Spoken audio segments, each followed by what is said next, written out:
Just before 9 a.m., the store opens and people vie for places in the line.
The restructuring happened when the U.S. embargo was tightened.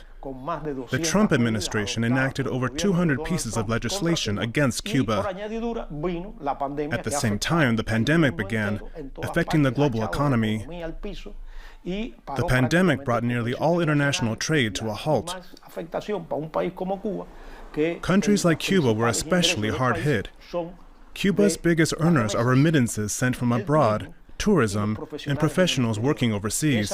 The combination of these factors led to a perfect storm.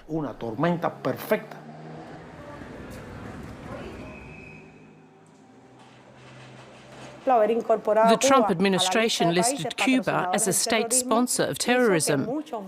So many banks froze accounts that the Cuban state and Cuban businesses had abroad. Because of that, our financial sector is really struggling.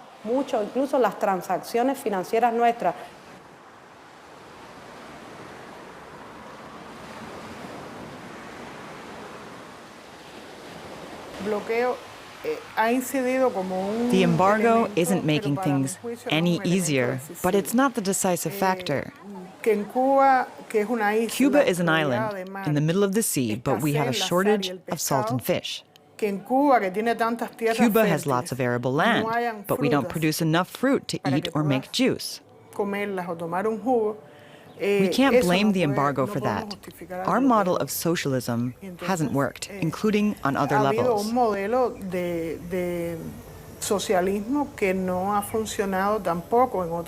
We can't use the U.S. embargo to defend Cuba's inefficiency, the lack of stimulus, or the contrast between the official line and the way things really are.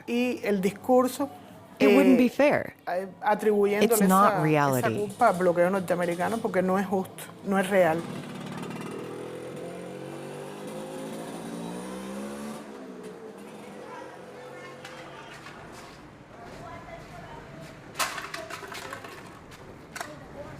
The best thing about this country is the people. Joy comes naturally to us. We laugh about our problems. Even if we don't have money, we drink rum or smoke brand tobacco, which maybe we got given by a friend. There's lots of solidarity among us. Thankfully, we haven't lost that yet.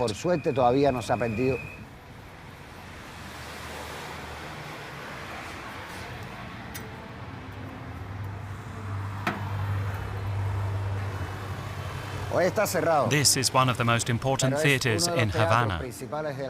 It's closed today. We played an important concert here. Our band's been together for 30 years.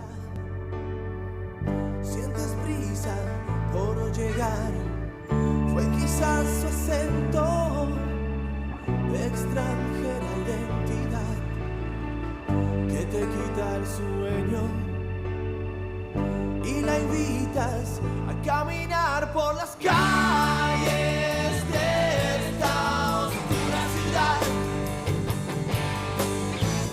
descifrando enigmas, descubriendo la verdad por las calles. Tristemente, La Habana fue. It's sad. Havana used to be a beautiful and flourishing city. Prosperando. especially the architecture and the culture. But everything's slowly falling into ruin. There are parts of Havana that you can only see in photos now, because the owners are dead and the buildings are in ruins. I hope something from the pre-revolution Havana will survive.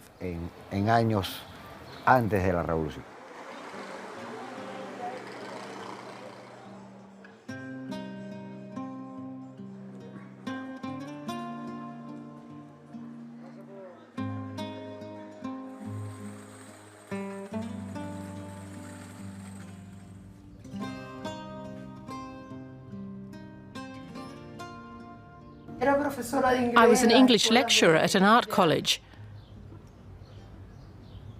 I've always painted, and I've always loved it.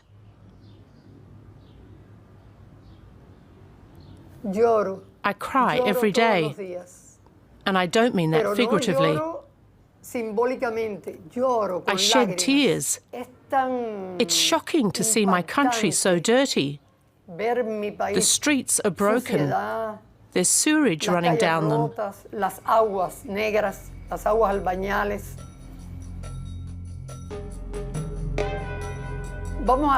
People in Cuba say that when Fidel took over the country, it was like a jewel. It was clean, new, freshly painted, with beautiful buildings. Now, when you walk down the street, it makes you want to cry.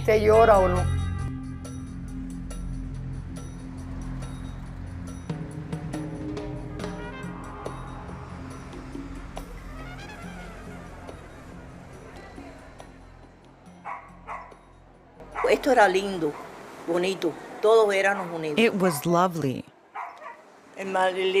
Everything was beautiful.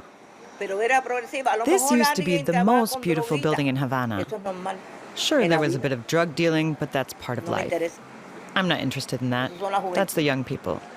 The beauty has been destroyed. The stairs, the roof, everything.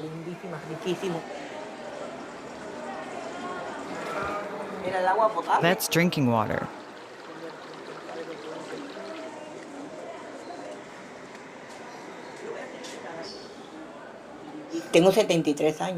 I'm 73 years old, but I'm still active. Can I say something? In the time of Batista, my grandparents were millionaires. They had livestock.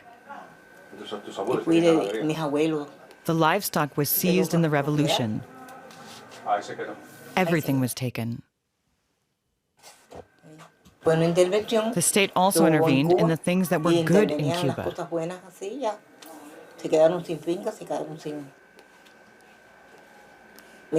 My grandma taught me how to survive.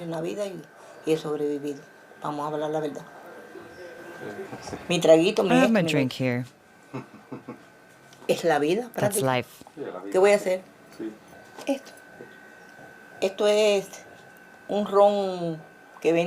This is Cuban rum. I use a mixer because I'm old and my throat can't handle neat spirits.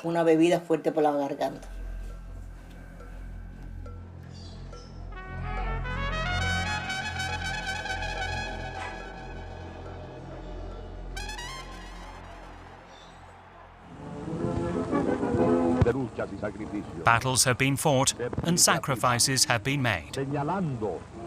The government is showing people the military leadership's work. We were revolutionaries, and we really believed in our cause. I didn't gain anything materially from the revolution, but it gave me a lot emotionally and spiritually. That's very important.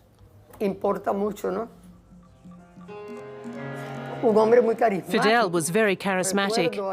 I remember him once saying in a speech that one day milk would be given out practically free of charge.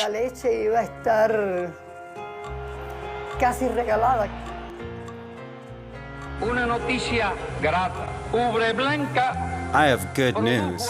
Yesterday, a white cow produced 89.9 liters of milk.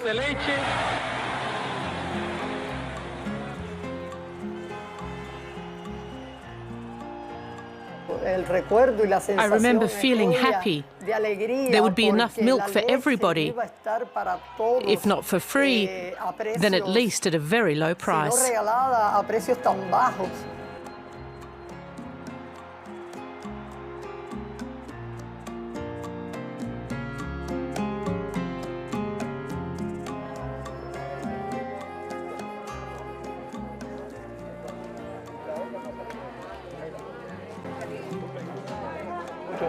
We only have milk for children under 7. If you're over 65, you get a kilo of milk powder every 11 days.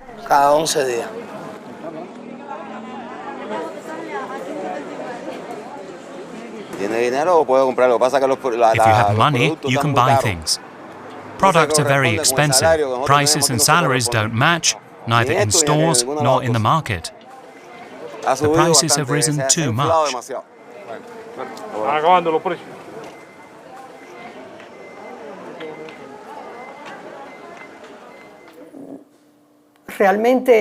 We don't deserve this.